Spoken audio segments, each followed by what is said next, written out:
Vhah Fest, which is Vedaranya Heritage and Healing Festival, on behalf of Shruti Foundation and on my own behalf as a trustee of this foundation. Good afternoon and welcome again to this afternoon session on heritage, architecture and wellness. I speak to you from the very charming, you can see the tree of life behind me, very charming, um, um, steeped in heritage, Haveli on this sunny Sunday of Savan in Ramgarh, Shekhawati. Friends, in India, we have come to see heritage in terms of built structures, monuments, forts, temples, etc., etc. Equally important is the ignored, intangible aspect that gives us a sense of identity. Who are we? As a community, a people. You could say that intangible heritage comprises of food, language, festivals, religion, arts, and crafts, and all that makes us who we are. In this globalized world, where a common grayness silvers all, as poet Browning stated 150 years ago, it is important that we also retain our distinct traditions and practices. Our intangible heritage, though, is more important to who we are. What we are is so dependent on the spaces that we occupy at home or at work. We have to admit that these two spaces are involved in at least 75% of our day. By adopting appropriate techniques, therefore, architecture can nudge us to lifestyle choices that can improve our health and joy de vivre by focusing on an enhanced way of living as a means to prevent illness or sluggishness. It can also enhance, of course, a higher state of consciousness and being. Vastu is a traditional way of integrating the life-supporting laws of nature into the design of spaces, especially a home. A key element is based on the precise impact of the sun and other celestial bodies, our relationship with the North and South Pole and equator, so as to align our intelligence with that of the cosmos. The impact of nature around brings us to our ancient consciousness and contributes to a sense of wellness. How far have we explored all the panchatatvas or the five elements of earth, water, fire, air, ether, which ancients have talked about and incorporated them in our architecture is indeed a study of interest. Further, I'm sure we are all that Rajasthan, perhaps more than any other state of India, boasts of some of the unique examples of architectural and technological eclecticism, particularly in Jaipur. Many of these, as we all know, are already an important part of the built heritage of UNESCO World Heritage Sites. Exploring the stories of any of these and meeting with those people like Shruti working towards the preservation such intricate devices and art practices, art will hopefully revive public interest and that of governments in their care and conservation. At least let's hope so. I can go on and on since the subject is so close to my heart, but we have gathered here today to listen to these speakers who are doyens in their fields. I have great joy to introduce them to you. We have with us in this session the legendary architect of India, founder of Fountainhead, Sri Jaisim, Krishna Rao Jaisim. Welcome, sir.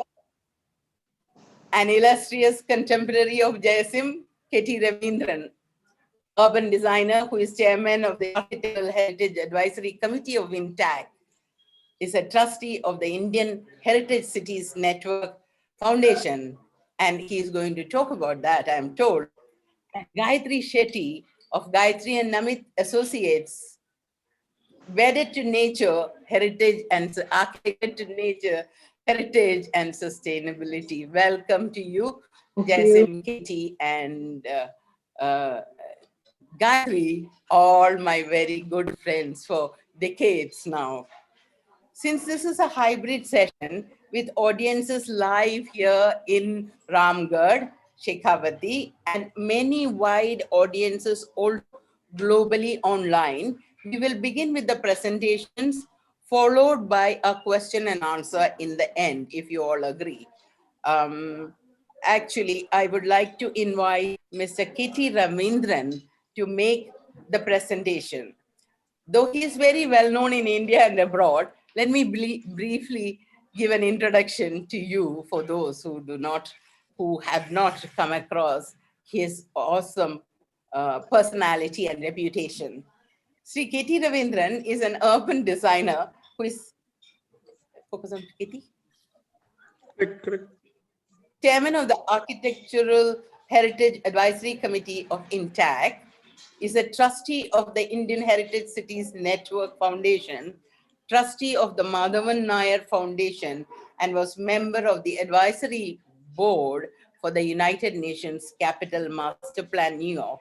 He was also dean and senior academic advisor, RICS School of Built Environment, member of the international jury for the AP Capital Complex, and subsequently member of the expert committee for balanced regional growth of AP state, including the capital. He was formerly vice chairman of the Environmental Impact Assessment Committee, Government of India. His most recent work was the preparation of resilient urban design framework for low-income state housing in Tamil Nadu. He taught urban design for 3 decades in SPA Delhi, and many architects across the country and the world are his students. He was a founding president of the Institute of Urban Designers of India, member Governing Council of NIT Vijayawada, member National Advisory Committee, Hriday Cities, member for the Smart City Mission on Public Open Spaces. He was the former chairman of Delhi Urban Art Commission. He has traveled extensively across the world, and his current practice includes design of greenfield cities, cultural buildings, memorial, adaptive reuse, and urban conservation.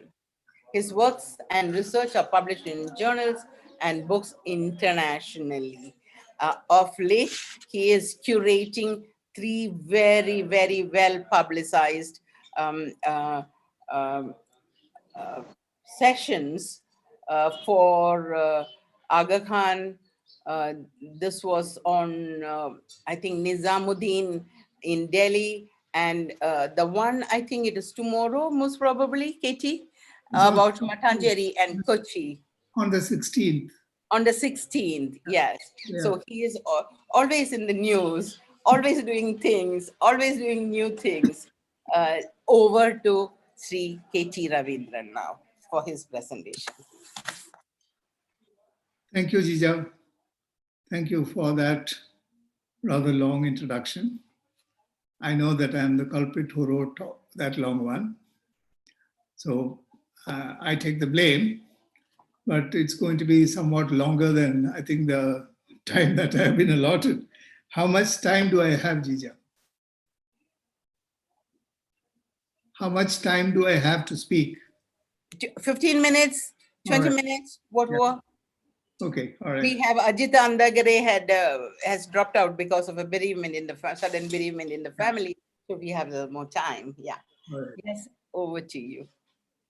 So basically, then I'd like to start with the comments that you had made about the relevance of Vastu. Now, Vastu is a very contentious subject for contemporary architects. But I must say that my involvement with Vastu goes back almost 50 years when I first started my practice. Because nothing in the South used to get built. I practiced in Chennai, and nothing in the South gets built without a consideration of Vastu. I know that people like Jasim must have been able to live above it, but I was more curious and I was interested in inquiring into what it all means. So I have taught that subject also to my students Okay. for quite a few years, students of postgraduate program in urban design.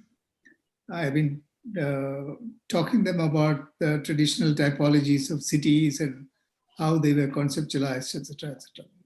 But here, what I'd like to bring out is one fundamental fact that what underlies Vastu is the interrelatedness of things. Yeah? Interrelatedness means everything in the universe, from the microcosm to the macrocosm, are connected. Yeah? And in that connection, uh, uh, every room that we built, every house, every enclosure that we built is a microcosm, is a microcosm of that larger reality. Now, the larger reality consists of all the planets. There's nothing religious about Vastu. It can be seen from a purely, I can't call it scientific because scientific could be a misrepresentation of the idea, but a worldview that emanates from the idea of interrelatedness. And this interrelatedness is what very interestingly guides the modern science of environment. So when we look at environmental planning today, environmental planning has now taught us that everything in the universe is connected. Yeah? We have just begun to see the physical reality of that interconnected.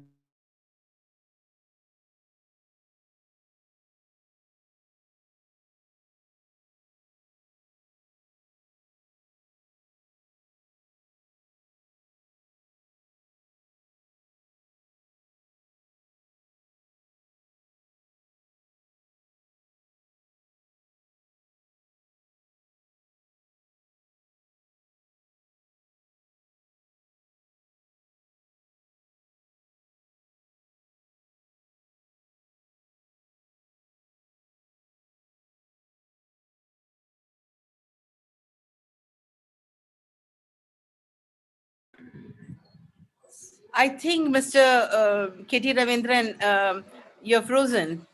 Is there any problem at your end? Because I can see Gayatri and Jaisim moving around, and I can see myself, but I think he's got disconnected, Jija. Maybe he'll try again and join in. No, Vastu interpreted it. you mean Jaisim's son Vastu is getting angry or something? No, no, no. He was Please a bald face for Vastu. ask him for his orientation. He was talking about the interconnectedness of everything, life, living beings, and everything.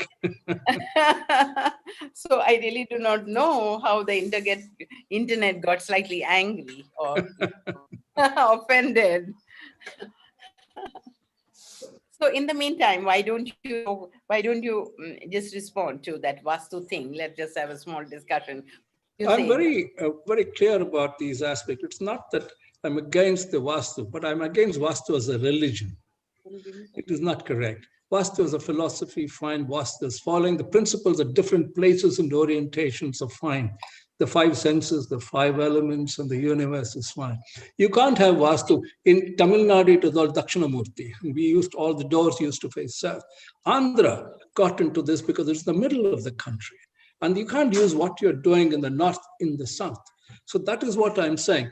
It is technical. It depends upon where you are, what you're doing. That is very important for a designer. Really, Vastu Shastra is architecture. But Vastu, when it gets to the Shilpa and the other fellows, goes beyond into not the area of intelligence, or not the area, it goes into religion and following up for fear. When Vastu gets into in fear, that's the end of your project. That's the end of you as a human being. That's, hey, back, Ravi is back. I'm keeping quiet.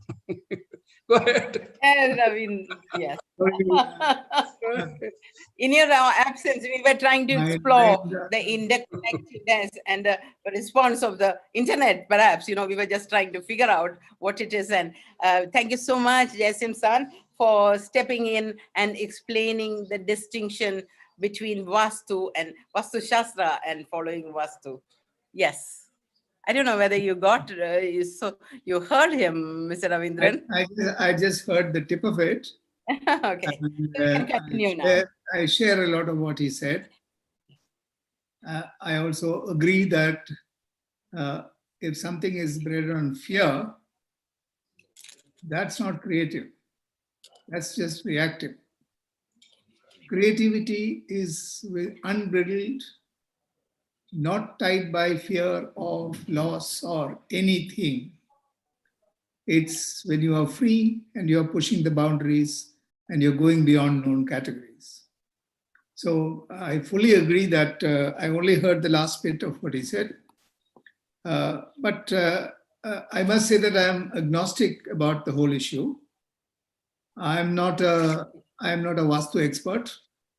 I cannot design buildings using Vastu principles because there's a whole side of the practice of Vastu which I don't agree with.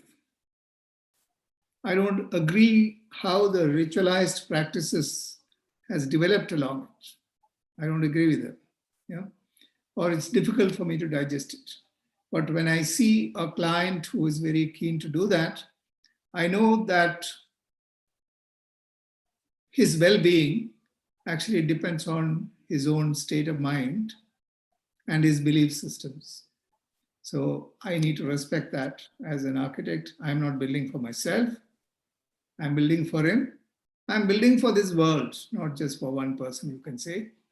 I'm building in the environment. Therefore, I'm in fact altering conditions in the universe in some way. And therefore, I need to make sure that everyone who is dealing with it are comfortable internally with the spaces that one does. Anyway, it's a long argument. I won't go into more details of it. But the long and short of it is that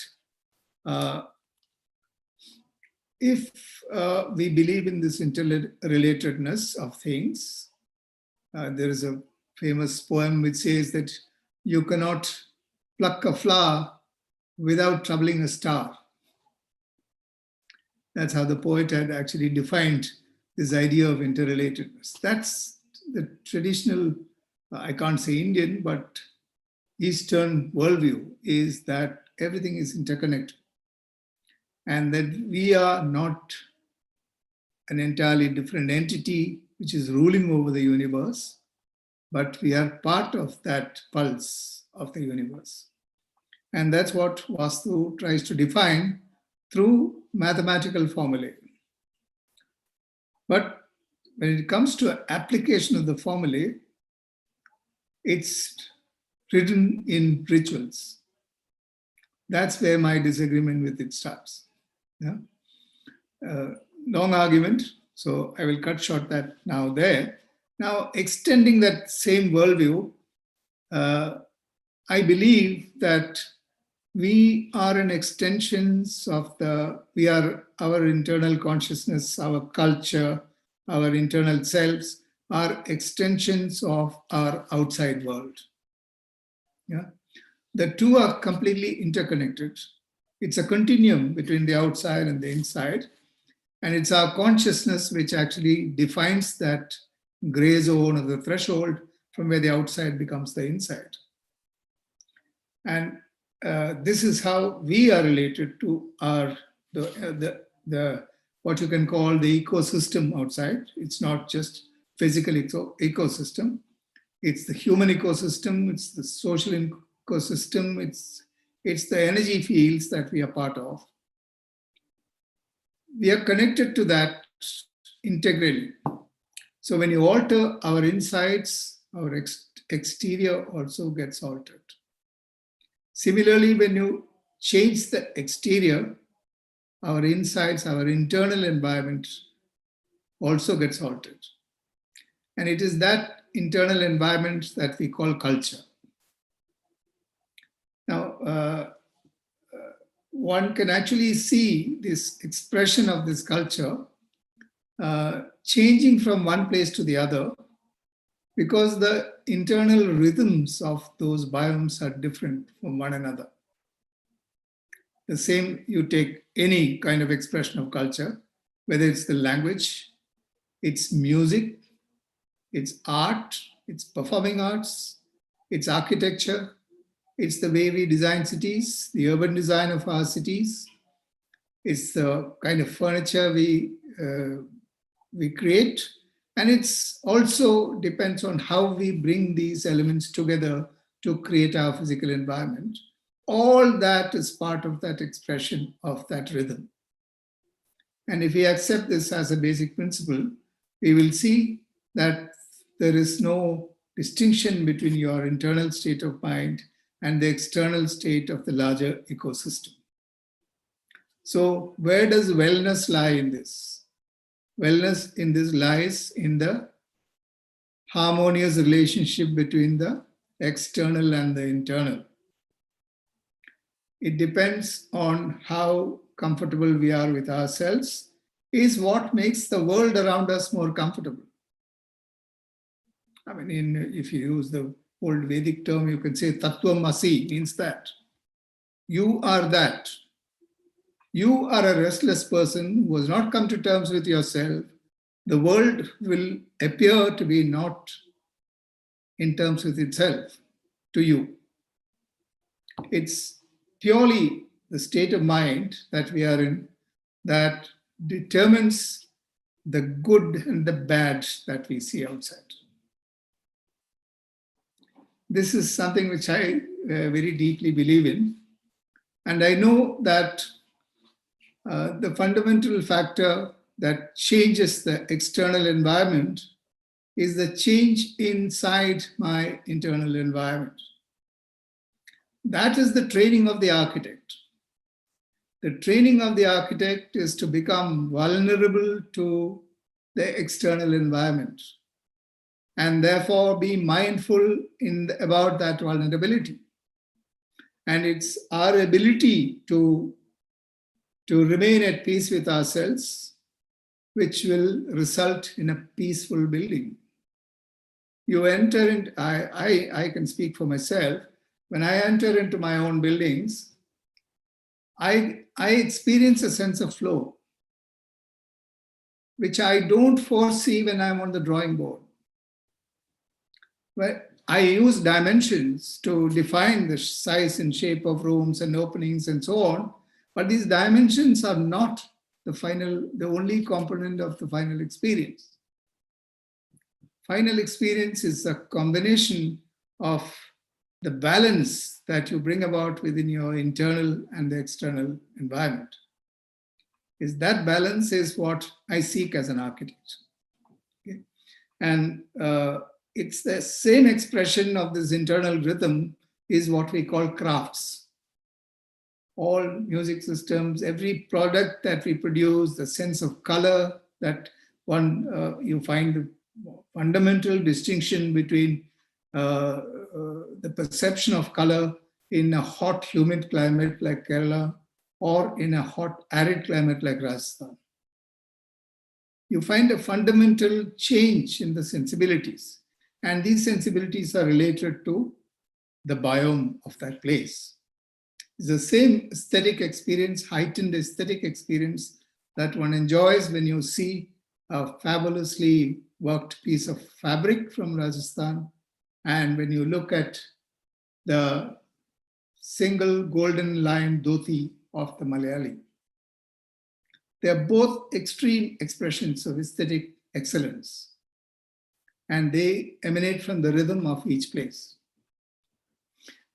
So when you look at crafts, when you look at what we have now in conservation terms begun to call, we have begun to call as intangible heritage. Intangible heritage and what we call the tangible, that's the building and the brick and mortar of buildings, are both expressions of the same rhythm, are both interconnected with the external world. with an equal measure. So the boundaries we draw between the tangible and the intangible heritage are in fact artificial boundaries. They are one and the same. A lock, a beautifully crafted lock, or a key, or a hinge, or a doorknob is an expression of the same rhythm that makes a city. So that's how all-encompassing the impact of aesthetic is. And that aesthetic is a product of the internal rhythm of every people. That's why we see English spoken in one way by the Tamilians and spoken in another way by the people from Punjab.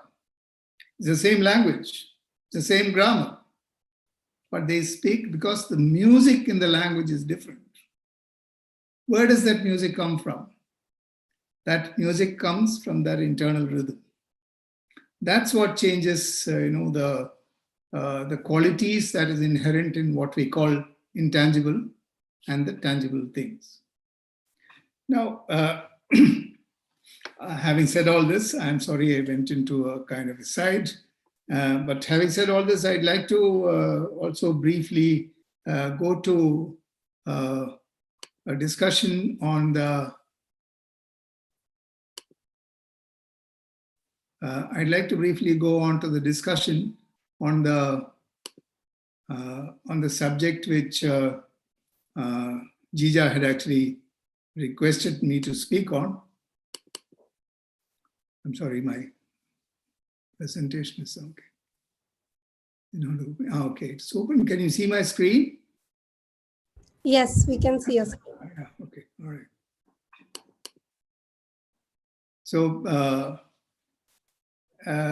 basically, I have just put together 3-4 slides to explain how, first of all, how the idea of Indian Heritage Cities Network was founded.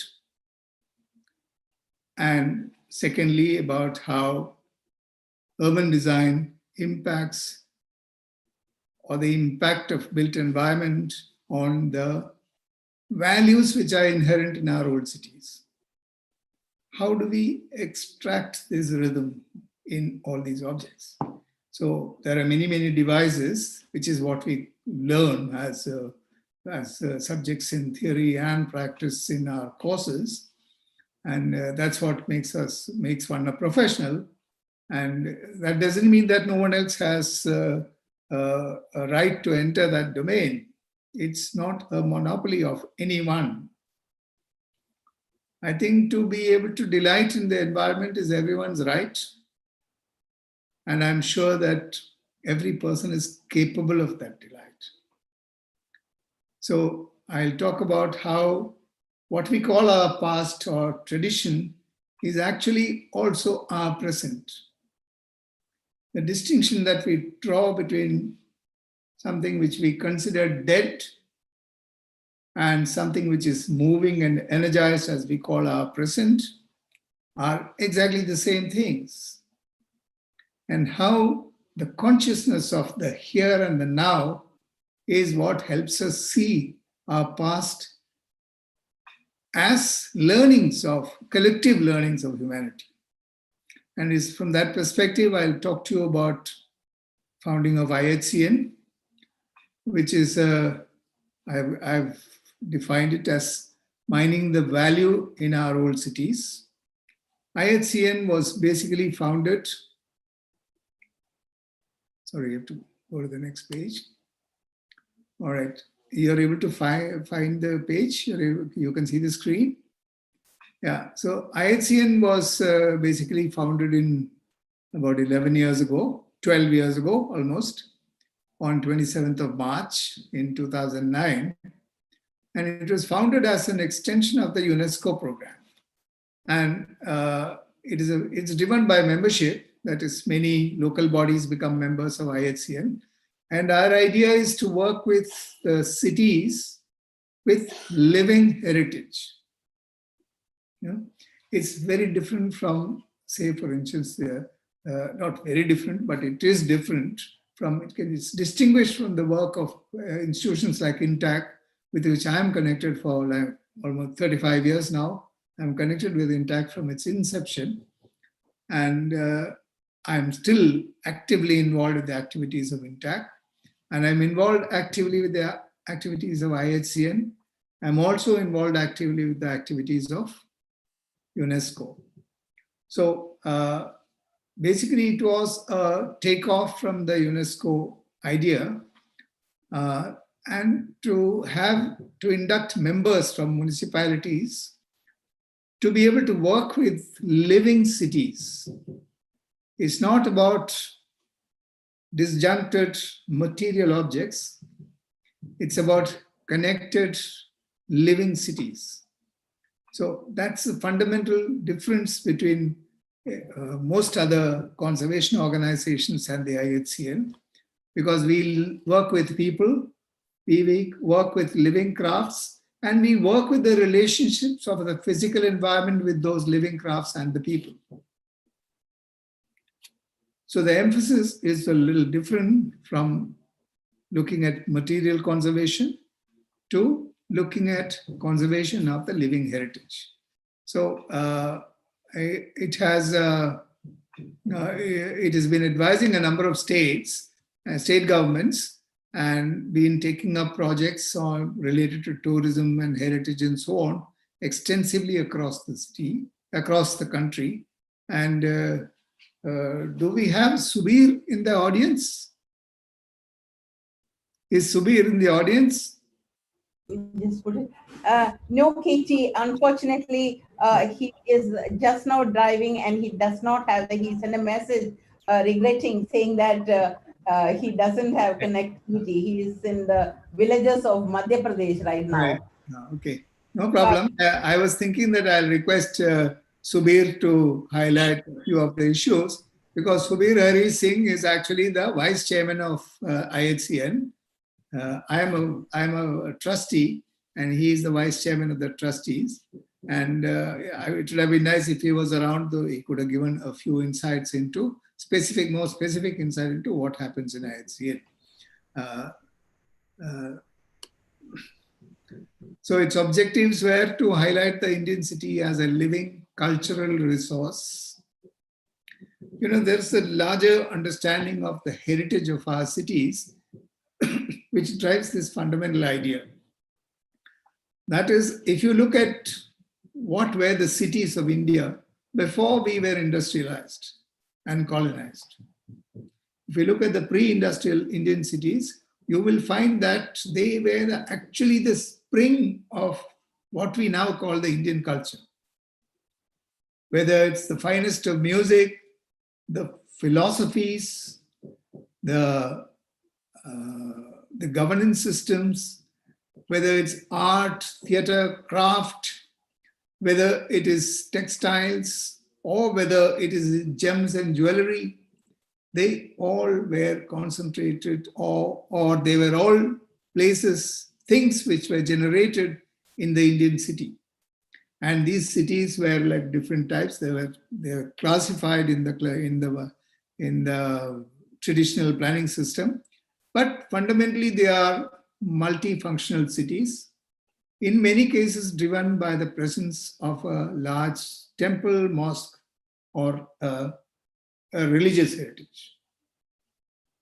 And they were the springs of what we now call culture. We know that cities are producing different kinds of culture. Cities are producing cinema, which I think is really a very high point in our contemporary culture. Cities are producing photography and all these kinds of new expressions or new kinds of music. They are new expressions of culture, and they are still being produced in cities. But when we look at our musical gharanas, when you look at our art traditions, they were all centered around the traditional pre-industrial Indian city. And this correlation between urbanization and crafts, urbanization and the intangible heritage, is the area of inquiry for IHCN. And it promotes the physical, natural, and cultural heritage traditions. As I said earlier, there is no distinction between natural and cultural. There is a distinction, but there is also a complete interconnectedness between what we call cultural heritage and what we call our natural heritage. So crafts and creativity are expected to drive urban development in the viewpoint of the IHCN inquiry. The image that you have here is of a Jain ritual happening in the old city of Delhi, where it was function between huge number of women gathered in a haveli and with a guru in place, Jain guru in place. And I'm trying to illustrate how these practices, ritualized practices, the saris they are wearing are also a product of culture. The colors, the dyes which are used are also products of culture. What they have on the plate are also the culinary traditions are part of culture. So there is a complete concentration of cultural traditions that come together in these traditional activities and rituals. The idea of the ritual itself is something else, but how we view that ritual is another thing. And the IHCN's objective is to generate this creativity in cities so that they become the drivers of its urban development. You have a huge amount of efforts being made by all governments and kind of organized town planning systems and so on to put industries in every city, because they see that as the only way in which an industrial kind of economic base of a city can be improved. Now, what IHCN tries to do is to actually work from the ground up, from the people, look at their capacities and their genius that lies in the people, and work from there towards an economic liberation, not liberalization, an economic liberation. Whereas what the standard planning bodies do is to promote industries, invest capital into them, and then we know the kind of pollution and the various problems of trucking and excessive use of resources and exploitation of labor. There's a whole 100,000 things which are fallout of that economic activity. Whereas when your relationship of economic activity, like crafts, is grounded in its environment, all these toxicities are reduced to a very large extent. So probably towards a sustainable urbanization process, we have to drive this factor that the traditional crafts are great sources of employment opportunity, and we need to again revisit our cities to see that they drive the economies of cities.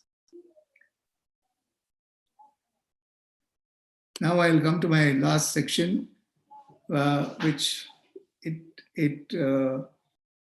this talks about how the traditional city has embedded in it the fundamental principles of, the most important fundamental principles of contemporary urban design, which is debated across the world, which has sustained itself through the last 70, 80 years of discourse on urban design, and how that has led to coming to terms with a few issues which actually contribute to quality of life in cities. So now I'll take your minds back to the traditional city, and I have culled out 7 characteristics of every traditional city in India. Not necessarily only in India, traditional cities across the world. First one is their compact city form. So the compact city is a fundamental objective of urban design. Not to create huge spreads where you commute long distances, make wide roads, and extend your services to infinity. It's not about that. It's about bringing people together to put them together in such a way that you create a critical mass that can generate a culture, an urban culture. I can go on for a very long time about this, but I won't go into it. Second one is that we generate an optimum density. We don't have places where people live far away from each other, don't see each other eye to eye, don't have any sense of community, and then we atomize the society and make it ready to receive more investment. This is about bringing people together to an optimum density, which will then generate an environment of cohesion and an environment of social togetherness. Third thing is, these are all new urban design theoretical postulations. Yeah? And you find that exactly the same are already present in our old cities. You look at mixed use. Mixed use is the new mantra across the world on planning and urban design. Yeah? And our old cities were actually designed, the typologies of buildings are evolved for mixed use activity. So I was hearing someone quote recently that Niche Dukan Upar Makan. That was the typology that led the traditional city. And at the back of the courtyard was the actual production activity taking place. So it was all an integrated whole in which people lived, worked, entertained themselves, and spent their time socially in a very compact, optimized density form in a mixed density use so that they don't commute. You cut down huge amount of pollution. You cut down huge amount of commuting time. You cut out a lot of stress that people have by being away, commuting 2 hours by train and coming back 2 hours, 4 hours on the train, and you have no time to be with the family. You don't know what your children are doing. You just come late and eat your food and go to sleep, and next morning you again run. Now, there was a very well-known author called Herbert Marcuse in the 70s. Jasim might probably remember because we are all 70s people. Herbert Marcuse, who theorized about the one-dimensional man who was created by the industrial capitalist mode, whose only dimension was to be a mechanical extension of the production system. That's not the kind of environment we had in our old city. Anyway, this is a long discussion. I will not go into more of it. Fourth issue is pedestrianization and non-motorized vehicular movement. These are also new goals of urban design, to look at how we can re-pedestrianize our cities, how we can reduce motorized vehicle and fuel consumption, and how we can use more and more non-motorized vehicles. Now, of course, there is a replacement by electricity and so on, but that actually, in my view, it's like a new eclipse that happens in which electricity will replace petrol or diesel, but it has its own pollutions being created elsewhere. You're simply transferring the problem of production of energy to some other location, but you're still using the energy. And more importantly, for the industry, we are still retaining the production of cars. So this is the best method to ensure that the entire automobile industry does not go dead. Electrify them so that the problem of fuel consumption and its ill effects are gone. So energy movement is something else. It's not about change in the fuel. It's about converting human energy into into mobility. Then low embodied energy materials. If we look at today's construction, whether it's aluminum or steel or cement or stones or sand, whatever we use in modern day contemporary construction, they all have massive environmental impact behind. The cement industry devastates the environment. The steel industry devastates the environment. Aluminum does even more so. All these modern materials actually have a very black end behind them. They are shining good materials in the foreground for us to use. They are convenient for us to use, but the impacts are something else. Whereas the old cities are built with either stone, brick, or lime. And these are all materials which have low embodied energy. They're not transported long distances. Their production process is not energy intensive. They are materials with very low embodied energy. And all our old cities are built with those. Now, one of our objectives in contemporary thinking of urban design is to reduce embodied energy. We create a problem and then we try to solve it. We put lots of glass on all the facades and then we go and get a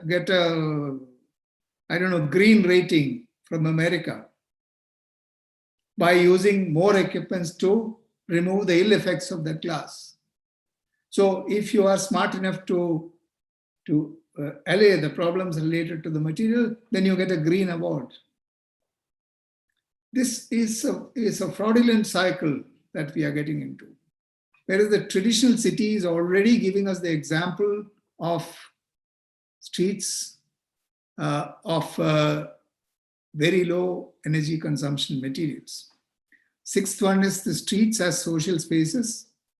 I think particularly when it comes to using streets as social spaces, I don't have to lecture to the North Indian crowd or the Rajasthanis in particular, because street is an extension of the house. Street is an area where the children play under the surveillance of the parents. They are safe playing there. It's an extension where people sit across the thresholds and chat. It's a place where there is bonding that takes place between people who live on a street. And we have seen how all our old cities are actually places which offer this potential for streets to become social spaces. And the seventh and the last point is that it generates sustainable social networks. It generates networks between the bazaar and the house. The bazaar people know who is a resident, who is not a resident. Every resident knows the people, shopkeepers in the bazaar by name. And we already have a model, worked out model, functioning, hundreds of years functioning model of sustainable social networks functioning in our old cities. And we are now seeking that. We are looking at how to redesign neighborhood in such a way that we create sustainable social networks. It is already there. So the question finally is the traditional urban environments in old cities in India, including Shekhawati, exhibit the above 7 principles of contemporary urban design. I emphasize contemporary urban design. If we clean up the old organic settlement and wire it, can it be the new city? That's the question. Yeah, I leave you with that question. Thank you. Thank you so much. Sorry, Geeta, if I exceeded my time, I'm sorry for that. That doesn't matter. I'm sure your friend, Mr. Jaisim, would adjust a little bit. But it was so wonderful, actually. We started off with distinctions of Vastu, interconnectedness, and distinctions of what is the ritual of Vastu and the principles of Vastu, interconnectedness of everything. And then you disappeared, and then we, Mr. Jaisim took over. And it's so true that external and internal worlds, art and the human social energy ecosystems are to be all to be functioning together in an interconnected way. And you aptly said that, yes, our external world is, of course, a reflection of your internal world. Remain in peace with yourself and the sense of flow, harmony, balance, and all. And how you interconnected crafts and food and color and the apparel, and also highlighted a very highlighted in a very what do you say, very jovial manner, the music coming from the internal rhythm of Punjabi and Tamil speakers, how they are different because of their internal rhythm. That was so marvelous. A very, very dry, boring subject for layman, like the architecture, you made it so lively and interesting. Yeah, and the IHCN highlighting city as a living cultural resource and educating us on 7 global postulations and goals of urban design: compact city form, optimum density, mixed use city, the new mantra, pedestrian and NMV movement, low embodied energy material, shiny outside and heavy dark carbon footprint, glass facade and green awards. Beautifully put, Kitty, in your inimitable fashion. And thank you so much. Yes, the last ones were street as social spaces and sustainable social networks. Now, let us just thank you so much. And Mr. Desim is going to take you on all these points later on. But Later let's on. get to Madam Gayatri Shetty now. Quickly, I will introduce her. She has got a huge bio with a lot of awards. But Gayatri, please You excuse. should please cut that short, Jija. Yes, thank you so much. Um, Gayatri, of all the things that push us to build better than the best, nature has been the most inspiring of all, they believe. Spaces that we build, Gayatri says, have nature wrapping around with no clear boundaries that allow the outside in and inside out. The aesthetic approach and design sensibilities of GNA adheres to are deep rooted in traditions and cultures of Indian society. It caters to the requirements of the contemporaries and thus is an effortlessly seamless blend of luxury, comfort, and utility. Um, Gayatri studied architecture from BMS College of Engineering, and Namit Verma graduated from Manipal, and they have huge experience and an awesome reputation in Bangalore and throughout India. DNA with more than 70 professionals has now grown to encompass artists, product designers, sculptors, lighting designers, graphic designers, and everybody, all kinds of design, conservation artists, you name it, and they have it.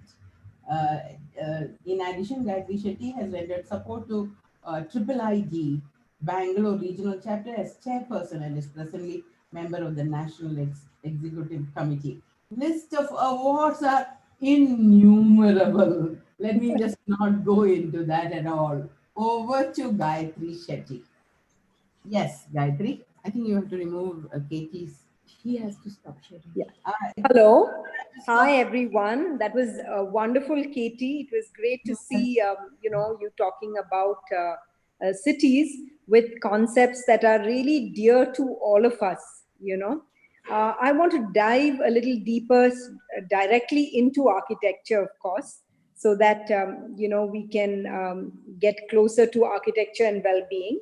And what I've done is we truly believe at GNA, and I think all of us here, including definitely Jasim, on various concepts which really believe in having nature within buildings to kind of create the well-being and energy that one feels in a building.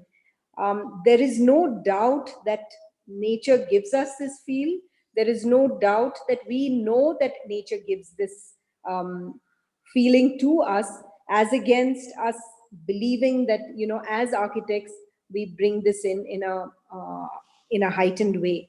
I think what Katie mentioned, saying that, it is important that as architects we recognize this and see how we design structures so that people feel the energy, people feel the peace, and people really, believe in their well-being while living or going through these spaces. So with that, I'd like to, ask Avantika to just share screen for me.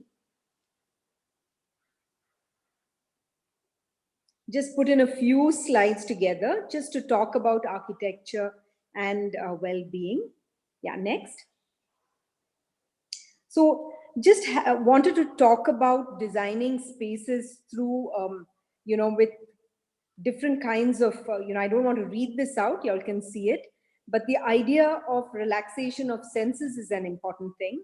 Wanted to just highlight how nature and,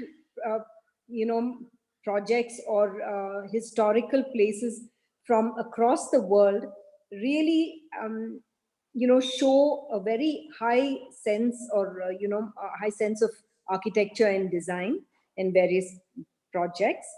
In Lunuganga in Sri Lanka, you see a very clear distinction of how nature is used. The Lotus Temple as well. The Lotus Temple, is a clear representation. I mean, a very visible representation.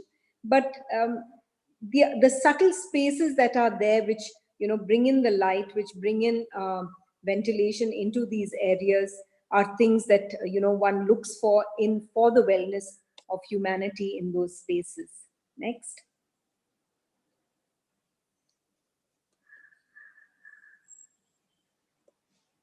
Auroville has always been, a mecca of sorts for us architects, because, at a point where they are constantly looking at architecture in a very beautiful way, in a very sustainable way, and always having a cutting edge technology, but more in terms of green technology, I would call it, where you're not looking at high tech, but definitely in a very low tech way. Architects have gone beyond themselves in representation of different feelings of energy that are required in different buildings. The Church of Light, of course, is an example of this in simplicity, how one has achieved a beautiful sense of a building. Next.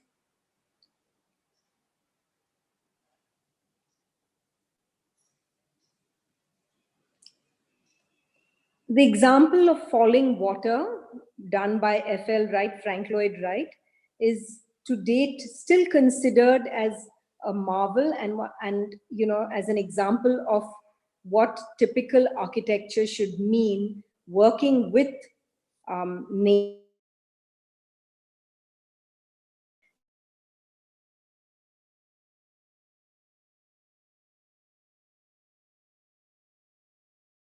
Yeah.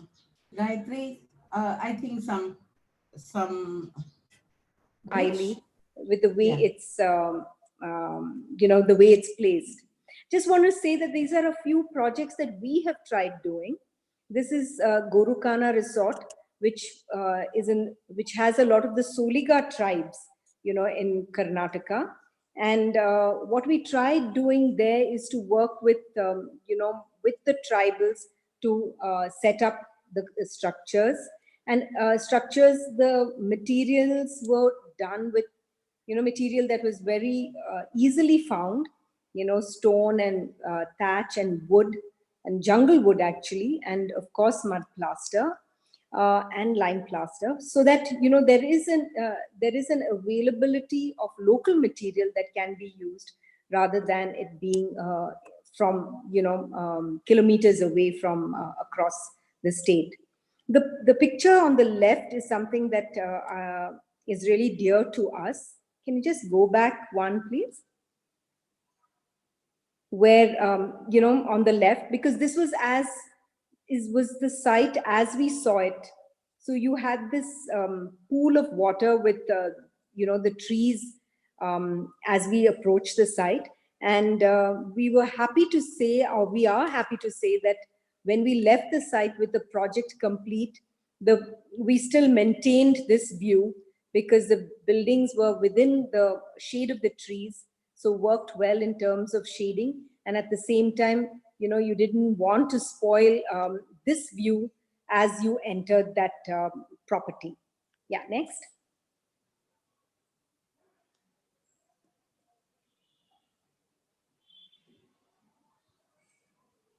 for architects, the plans have also been included. We've worked with this with the Sringeri Pathashala, where it was atop a hill in Narsimha Vana, which is really like a little what do you say? A forest is a big word to use, but there were a lot of trees, and what we did was we worked with the building around the trees, so much so that there were some trees which really came through the veranda as well. So this was something that was one of our initial projects, which won us a couple of awards, but it gave us a real learning into green architecture, very local architecture, and how one can still use it in today's world.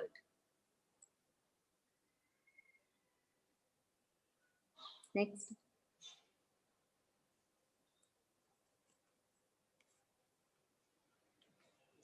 This is a project that we have done, which, of course, is a part of wellness. It's a resort, Niramaya, near Trivandrum. And the impact of the view of nature itself is so large that one obviously had to kind of take, give all salutes to nature and focus this whole resort towards it.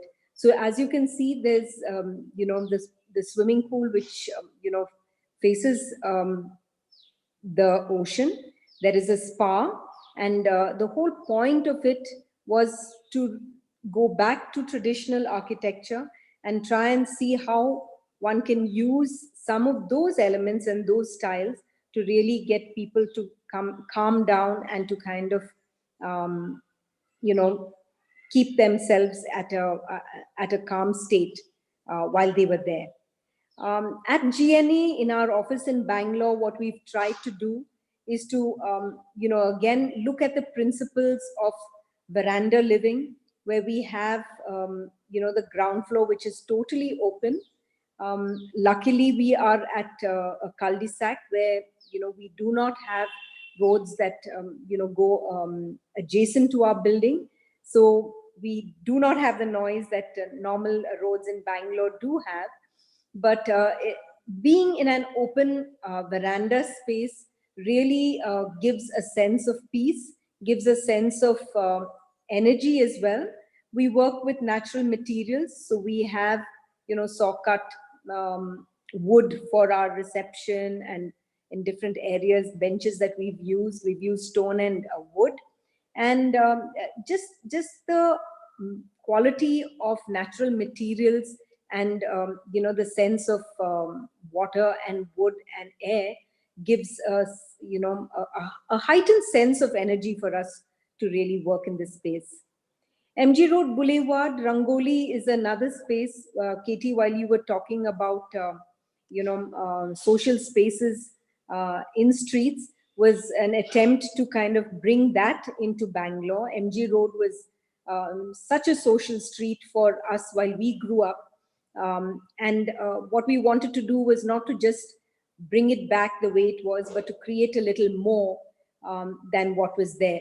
So the idea was to, bring the space alive for different, age groups. So you have people who cycle at the upper area of the boulevard, and there are elderly people who take a walk right across, which is almost a kilometer.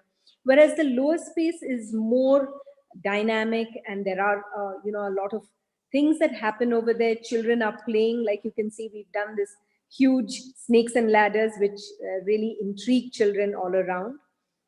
You see the walkway. The center image is really previous Bangalore, where you had a walkway alone. But today, the left-hand slide shows how it's a double level, the lower level where you have different spaces for activities, and the upper level where you have, a nice walkway, bringing in back the flowers and the colors and the trees of Bangalore. The idea was to kind of showcase the garden city, which people are forgetting it is. And Jija, along with Art Mantram and Triple ID, is trying very hard to try and do something in this space. This slide shows how we've made use of these spaces, and we have every second year we have something known a festival called Design Uru, a festival of design, where there are a lot of talks that happen in that space. This time we had a mini Design Uru at Bangalore International Center, but the whole point is to bring design to the citizens of the city, and in that way really interact with people and enjoy the city altogether. Just a 1 kilometer plan of how we've really worked with this entire space, giving different areas where you have a space where there are festivals for mangoes, festivals for during Diwali and at Dasara, and these festivals can also be done celebrated in this particular space. The space is very simply designed with a lot of openness and a lot of natural material. And also what we have done is we've really created it like a canvas for artists to kind of come in and bring in their art into various spaces over here. So it's being used, during COVID times. Of course, it was closed, but otherwise it's been used, especially from October to February, when the weather is beautiful here in Bangalore. This is something that we have recently started, Gayatri and Namit Heritage Matters, where we are looking at what we can do to some of the heritage buildings. It need not be very large. There are small buildings, but we restore these to as close as possible, and of course give it adaptive reuse where it can be used in some form or the other. I won't go into the details of it. The pictures probably show you what has been done. This is just a final slide. Can I go back to that slide? This last slide just shows that, I come from a community called the Bunt community in South Canberra. And there are a whole lot of traditional ancestral homes. We are matriarchal, we practice matriarchal system. And a lot of these ancestral homes are really dying. And like across the country, there are, houses which are being demolished, and the beautiful woodwork are being sold all across. So we are looking at an initiative now to try and see how we can make, some use of these, because there are thousands of them. So at least if we are able to, give life to at least 10 or 15 of them, we'd be happy. But this is our an initiative for our tradition and heritage that we would like to do, now that we've completed 25 years of architecture. So that's just a small presentation that I put together. Thank you. And Jija, over to you. Thank you, Gayatri. Yeah. Thank you, Gayatri. Yeah. It was really wonderful. After Kitty's session, one second. Yeah. Heard? Can I be heard? Yes. Gayatri? Yeah. Yes, we can hear you, Jija. Thank you very much for that beautiful presentation and comparison. I do not want to go deep into the comparisons and talk about each one of them, though I'm very, very tempted to do that, and how you showed the lotus and the waterfall and the stepwell of Kerala, and how not only in India, but in the whole of Southeast Asia, a reflection of the beautiful nature is is seen in the architecture of sensitive architects like Gayatri and Namit. It is really, really wonderful. And Gayatri, thank you so much. Also, in anticipation of the work that you're going to do in Shekhawati in the Veda temple, yesterday the intact restoration has been launched during the festival. And Shruti, Hello. Hi. Shruti Podar of Shruti Foundation also here with me right now. Yes. And you, Looking we are hoping that sometime the Jija. yes, you must all come to the Haveli. And we should sit in the same place, and we should have a baitak here. And also, we are hoping that the Katie, you, and all, and also Jaisim, who is going to speak now, will help us richly with the restoration work of Havelis, perhaps, but then definitely of the Veda temple. Thank you so much. And also, first of all, welcome to the Vedaranya Heritage and Healing Festival 2021. I'm delighted to have a moment with you, and yes, I'm indeed delighted that we started formally launched the restoration of the unique Vedic temple, the only one of its kind in India, yesterday with Lime technology. And all of us together, if we can come, not only help with the restoration of that particular monument, but indeed the urban planning, the urban design of this heritage town, which has still got its historical topographical structure intact. If we can come together and protect this town as it is, we still have a heritage town thriving here. We still have rows and rows of heritage Havelis which are undestroyed. So there's more to do, and I hope we can do it together. Yes, and we can, as Katie was talking about, if we could have IHCN also involved in preserving the demolition and disfiguration, new facades. You can see the painting behind me, the mural. It is like all over, and this is being now replaced by brown and gray bathroom tiles. Can you imagine the heartbreak? I mean, that is what is bringing me to Vedaranya Haveli and Shekhawati, and that is what is impelling me to request all of you to be part of this restoration process of Shekhawati. Now I think we will have to quickly go to the youngest and the most romantic person that we have today on this Valentine's Day, Mr. Jaisim. For an introduction. Yes, Mr. Jaisim in 1970 was inspired by the writings of the legendary Ayn Rand, the novelist, started practice under the Jaisim Fountainhead, my favorite novel in my growing up days.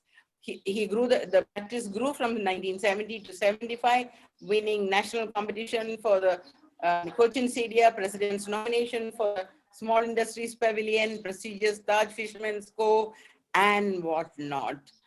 75 to 80s phase saw him challenging and an adventure foray into a new dimension of building industry overseas.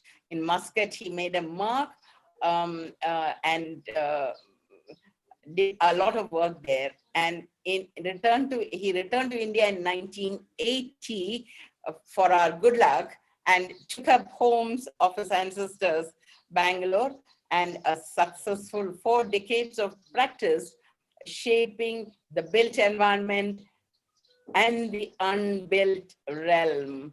The practice grew as he did the objective of jaisimfountainhead.com among different parts. Professor Jaisim has authored and presented over hundreds of papers, has been published in international, national media, journals, 1,500 presentations on issues regarding architecture on international, national forums, and multimedia presentations. It's a very, very, very long list of awards and presentations. I won't go into that. Over to the legend of Indian architecture, Mr. Jaisim. Namaskar, Jija. Namaskar, Shruti. Wonderful to hear you, Katie and Gayatri. You have done my day. I don't have to make any more. I told her I'm not going to do any presentations. I'm going to be present. I know these two. They will go in depth. They'll talk to you in detail, even in the short time. Knowing Katie, he would have gone on and given me full historical backgrounds and various heritage and monuments of this country, including architecture and the relevance of Vastu and other factors. Gayatri, of course, has been tremendous influence with me, and I've had many factors interacting, working.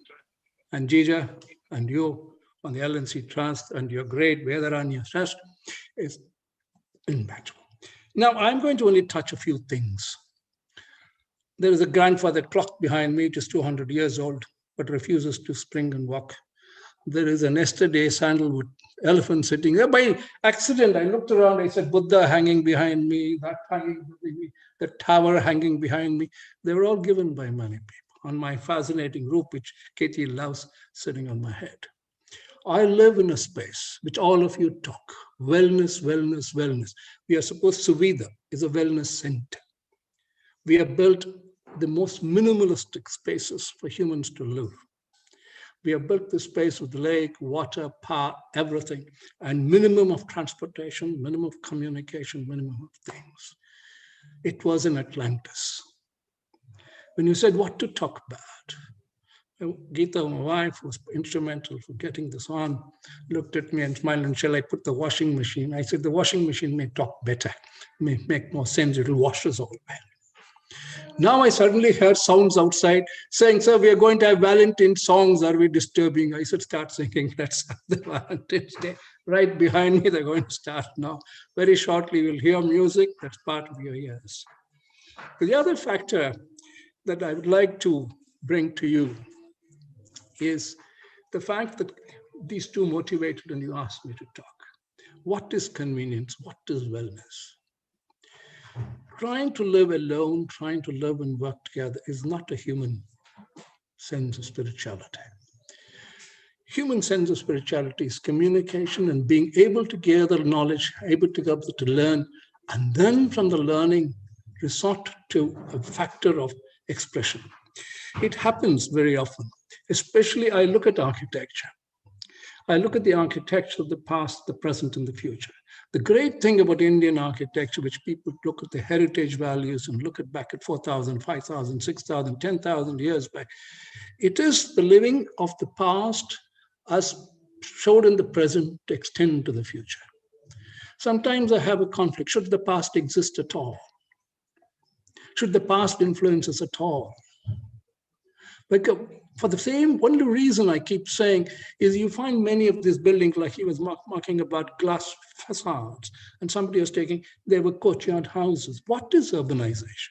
Yes, it's the urban factor that brought people together and interact and communicate with each other. Communication is very important.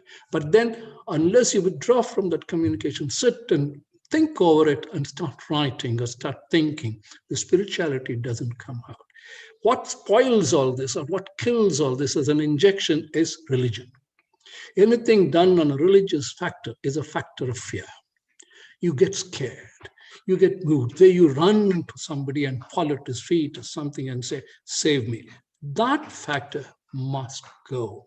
I also live, yesterday, I'm glad you brought this up today and not yesterday, because I was with the top environmentalist of Bangalore, visiting with them. I didn't know it was his birthday. He just kidnapped me, just kidnapped him, he kidnapped me. We went away, far away. But as we went far away, urbanization is even there. Everybody's running away from the city to escape into those little spaces of activity and what you call as some sort of recreation. And one recreation makes noise with the other recreation. So where is the creation that happens? That was also looking at, and there were great artists performing natural traditional art. At the same time, the next fellow is playing cricket on the other ground and hitting the ball over this art and bringing back. These kids on the stage, I'm sure would have loved to play the cricket match there, then act on the great traditional dance on the stage. Because the moment the stage finished, they all ran to the cricket match. Now, what is the evidence? What is the factor? That is very important. Even now, what was I looking at? The scorecard of the Indian score and the English score was going on and the tennis match was going on. That's why I find people, they're all sitting in front of TVs and movies and things. That's what's happening on a Sunday. Now the Valentine song has started. The great singer will sing. That is life. Life is a sense of things. Architecture is the only profession that, without being hands-on, brings the past to the present and to the future as a continuity. In this, Indian heritage is unbelievable. This is where, when I have this war with Katie and other few people saying, conservation and heritage, how can you conserve anything? It's like putting some food in the stomach and say, that was very good food, I don't want to put it out. I must keep it within my body. It cannot. It is just not possible. This is where, when I go to Europe, they show me some heritage cities. It looks very nice. I walk in, and then I walk in behind somebody, and then go with the local and say, show me it yourself. And when they know that I'm somebody else, apart from the crowd of tourists, they show me the truth. When you see the truth in that order, there is total chaos. Whereas in our chaos, our changing tables and changing heritage, there is tremendous order. There is tremendous precision. That is what India is about. I won't use the word India. The subcontinent is about. That is the architecture, an architecture that must permit and move with the changes. What was Bangalore? 3.5 lakhs. What have 1.5 crores? How can you have 1.5 crores sitting in this thing? Yesterday I was having war with Alapuredi saying, why are all these changes happen, Jason? I said, okay, sir, we will conserve the forest. How many trees went? I said, we have planted 17,000 trees in an area which had 7 trees. We have 2 forests. Then he took me up and said, look at that, 2 7-lane highways coming on 2 sides. What do we do? That's communication. Can I stop it? Can you stop it? Can we talk about it? Can we move the cars away? Can we have street roads coming in? Can we get electrical work? Then we thought about it, what Katie was talking about, electrical work, many things, walking cities. We looked at things. Where is electricity produced? Somewhere out there. Now, from who will bring the energy batteries to them and who will bring the thing there? Something has to happen. You cannot push off things. You cannot. Can you control the population? Somebody in the morning told me, can we bring back Hitler and kill everybody and reduce it? Is that the way? No. We must try and understand the chaos. We must try and understand communication. That is where the great culture of this subcontinent comes above everything. It's an unbelievable factor. When I build a house, somebody gave me an award, somebody gives me all that is fine. But should it be the same house? It may have won an award, 100 awards, whatever it is. I go 10 years after, it is not livable by the man who lives now, who lived 10 years back. It's become commercial or it becomes something else. The house says, change me or destroy me. It is very important. Then the commercial center looks at me and people used to park cars and buy things from me. Where will I park and go? Today, Bangalore's commissioner has called us all and said, you cannot drive cars in the city. I was scratching, where can I drive cars, sir? I asked Mr. Sood and they asked me, where do I talk? He said, Ranjita, I'm sorry, but I'm very true. He says, you can't drive. I said, sir, how do I go? Where did the moment the taxi fellow knows I cannot drive my car out there, his charge becomes double, triple. That is the destruction of the West over the East. I must have communication. Communication is architecture. Communication is human life. If that architecture can get the communication without hurting somebody physically or subverting somebody mentally, then architecture has performed its objectives and goal. I was not against Vastu Shastra. It's a fascinating way of designing. If you understand the elements and the sciences and the human psychology and the thing, but religion provoked, you will only sleep in the southwest. I said that was when I wanted to look at the fields and when I get up in the morning or wanted to put my wealth in my safe. Today, I can't do it. I can't even keep 100 rupee note at home. Modi will come and take it away. So I need a credit card. Even credit card, I had to have Paytm. I don't know how to do these things. This is not what. This is a change that's happening. Architecture must observe this change. Change is continuum. That continuum is what I wanted to keep on saying and say, that continuum with the touch of a culture. What is our culture? The past influencing our present, which can influence the future. But today's, as you all talked about, the globalization factor is an unbelievable. We all talk in English, but it is not the English that English taught us. It's an English that we have learned on our own. Many people, when I talk in the North, they don't understand me even one word of I say. I go to Pilumodi College or somewhere. So your lecture was very nice, heard you, but what did you say? That is the best communication I've ever had. After 45 minutes of listening, he will listen, clap everything, and come to me. I said, what did you say? I said, that is why I said I will not show any presentations except the place I sit. It's nothing but green around me, absolutely green, except a tower behind me on which they're now trying to sit and sing. I'm glad they will sing. Like you have the tree in Jaipur behind you. I wish I could have been in Jaipur and the Rajasthan thing. It's one of the most beautiful places. I love visiting each time. But I'll also tell you, many people shouted at me for COVID. This COVID has brought me into tremendous thinking. From February last year to 1 year, I have not moved out. In fact, my 50th year of practice has been the quietest year of practice that I've practiced only in the mind. Because my clients are scared to come, I'm scared to go to site. I said, no, I have no fear. You want to come? Come, tie your mask. When the Muslims tied the mask, we all shot them. France shot them. Now everybody has to tie your mask. What are we going to do? When I went to France last time, they said, wear a mask. Oh, you can't, the Muslims can't. I said, can I wear? He said, no, you must wear. I said, last time you said I should not wear, this time you said I should wear. What contradiction is this? This is what they don't understand. The West has totally killed the civilization of the East. Now we must resurrect and find our strength back into the expressions. Yes, we can learn a lot from them. We must learn and use it. That is where I come with the order in that chaos of ours. Because we are a fascinating subcontinent. In this comes your ability of wellness. Tell me how many people have lived. I find all my youngsters in my office still continue to work, continue to put on their own from home and things. Internet brought some factors. Yes, communication has brought some factors. The youth have a tremendous future. Can I communicate with that?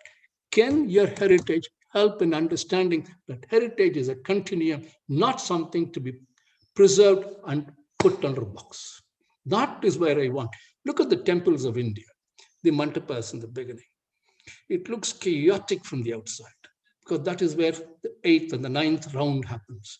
Then as the rounds filter each round, one after the other activities keep happening, which is more disciplined and disciplined in a very fascinating way, or voluntarily, to finally to the final core where you go and see the idol as an expression of abstraction.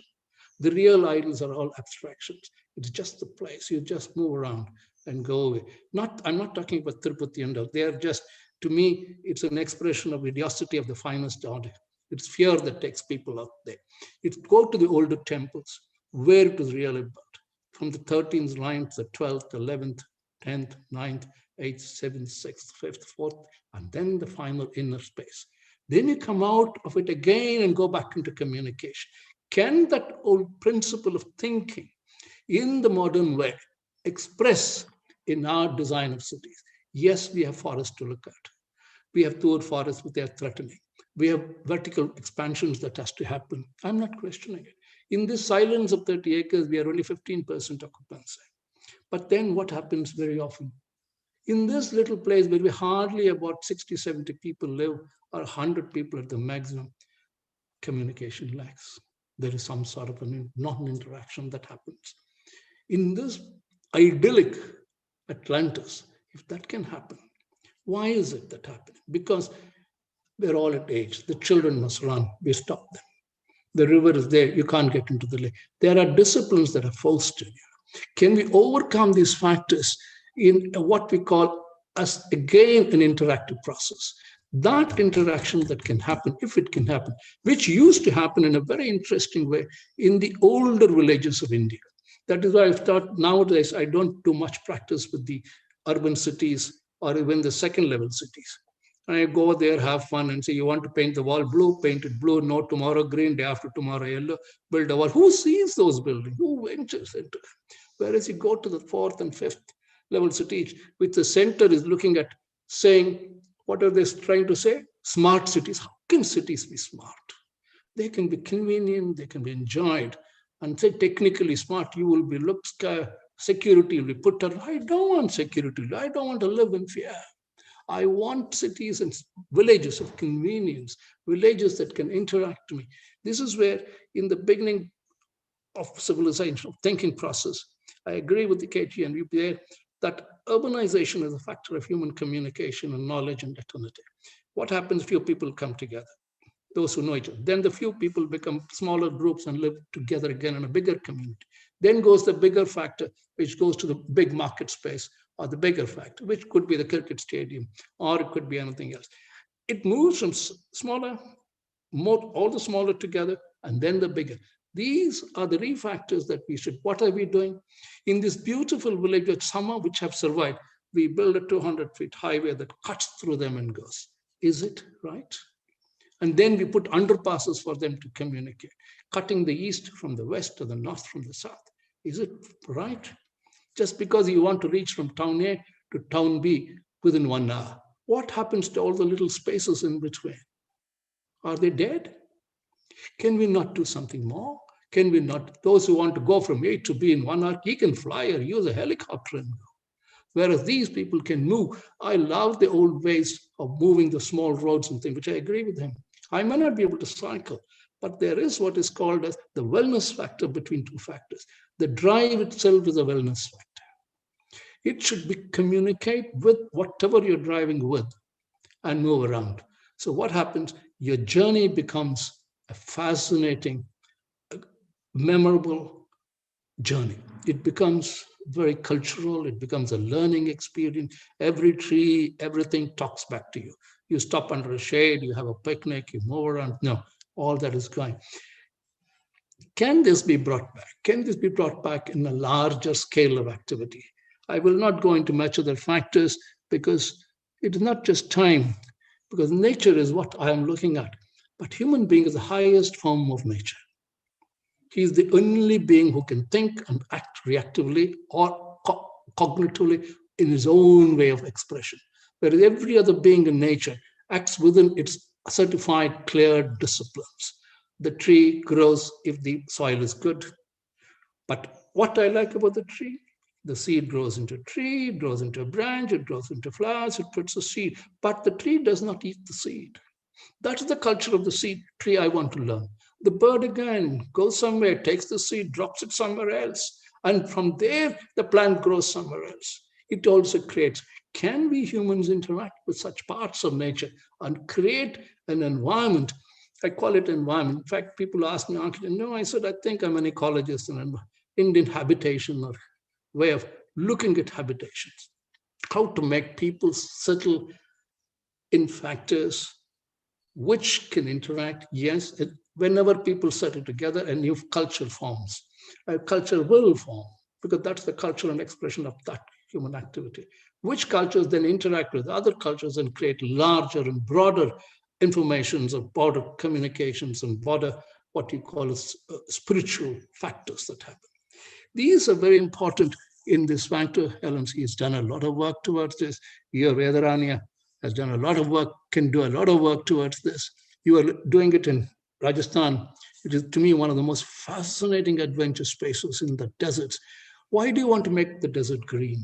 Because the desert is the most beautiful place where those small islets, spaces are there, and they bring the total environment together. It's an unbelievable factor that we must understand. Water, space, stone, earth, air, all these factors integrate with the senses of the human being. Which interaction, fortunately, architecture somehow integrates this and somehow integrates the local culture into an expression. That culture, which is continuously changing, expresses the continuity of change. When I look back on the desk, which is 200 years old, I'm sitting on, I look at it as respect, but the way I'm using it is not what my grandfather used it at all. The rolling top is rolling top. It is never rolled down at all. His drawer is 2.5 feet deep. I can't even pull it out 6 inches. I don't even know what is at the other end of the thing. You know, I'm sure there are rats and mice sitting in the other corner somewhere. Then I look at my pillars, which I've got here in stones. Will it work? And where am I sitting on this? On a beautiful computer, tabletop. The most modern thing sitting on this 200-year-old fellow. And I look at it, this is India, this integrates that with this in a phenomenal way. So I start cleaning this, putting this. All I have in these 20 drawers is within this little tablet there. It is fascinating. But I need some assistance to bring that information out. Because by chance, if that power goes or something goes, I am dead. Whereas I can open one of my 20 drawers, somehow arrange my information, somehow arrange my language, and check myself. Oh, this is what I wrote in 1970, 1980. I've got a lot of files which I write. Then what do you think? Is that past better than the present? Or in the future where you wear an anklet, somebody came, sir, in this anklet, all your information will be there. So I am the slave of the anklet. Probably that's when I realized maybe the Hindu religion in the past had anklets on the legs. Maybe we had all this thousands of years back. Maybe, who knows? That's why when you went to the old Vishwamitra or somebody, they hung something on your ears. Now I'm like, that's wearing beautiful, she's wearing. Maybe the hung things there, information getting there, data getting there, the brain's working there. Well, who knows? I'm looking at this as a factor of communication. Usha, anytime you think just say put and I'll go away. That's it. Yes, I think that now the next You're speaker, reaching a Meera, time. is keeping I told you to wave hand. from Katie a has disappeared screen. somewhere. Thank you very much. Any other data, any other questions? More than happy to answer. I'm living in a place which is made of waste, total waste, reintegrated and made into a cotton. Thank you very much. Thank you, all of you. Thank you. Thank you so much, Jasim-san. Really wonderful. Really wonderful. That was, you put it all together. The Katie's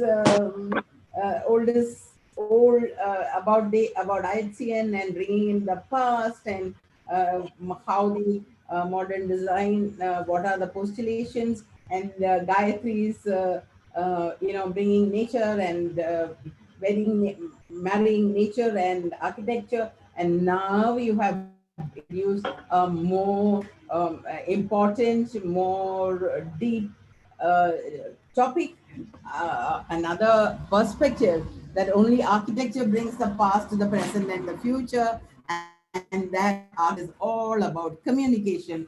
So true. And that change is only the truth.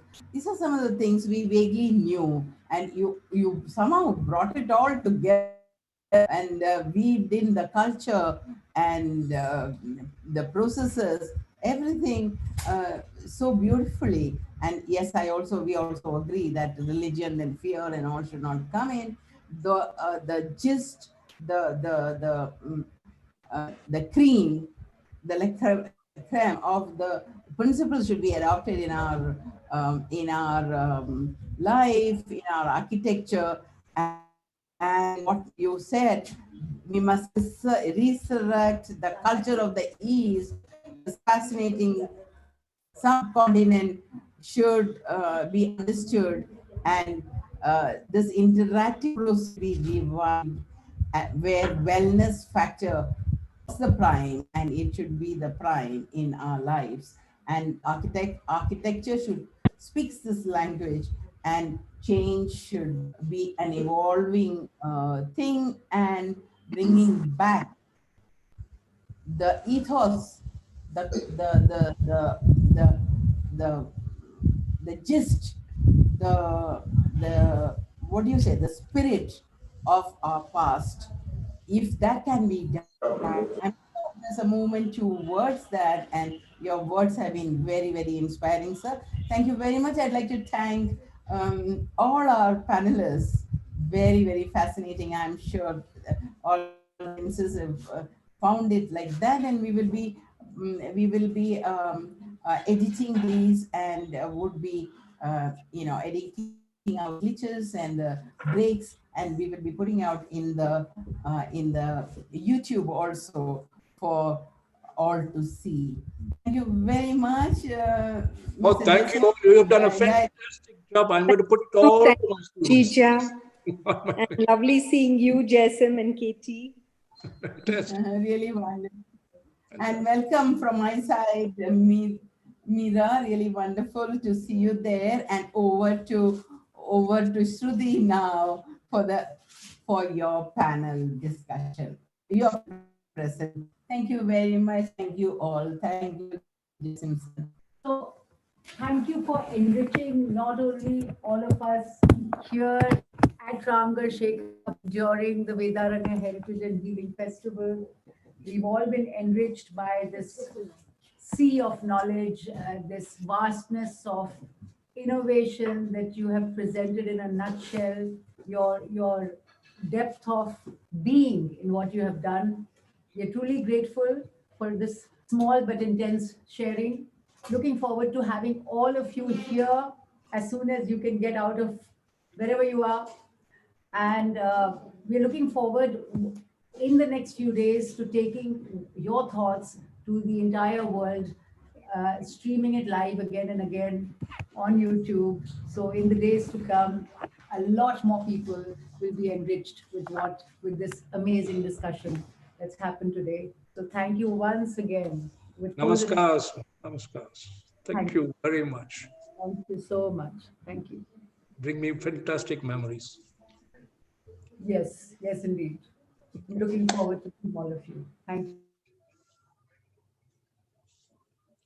Minutes be coming on in the next 2 minutes, maybe coming on with Dr. Meera Kaushik, OBE from the UK. Please be with us. Just give us 2 minutes and we'll be back.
This will be happy because the view, interesting thing is, what I could have gone into this.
unmute yourself.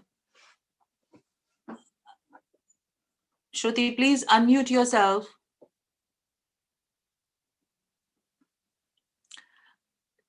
Shruti, you need to unmute yourself. You are mute right now. Yes. Can you hear me now? Yes. Okay. So, Thank you. namaskar. And in our local language, Ram Ram Sa, from this wonderland of heritage, Ramgarh Shekhawati, in a corner of Rajasthan, but it's really the lap of heritage. And we are here right now at the Vedaranya Heritage and Healing Festival 2021. We decided to continue with our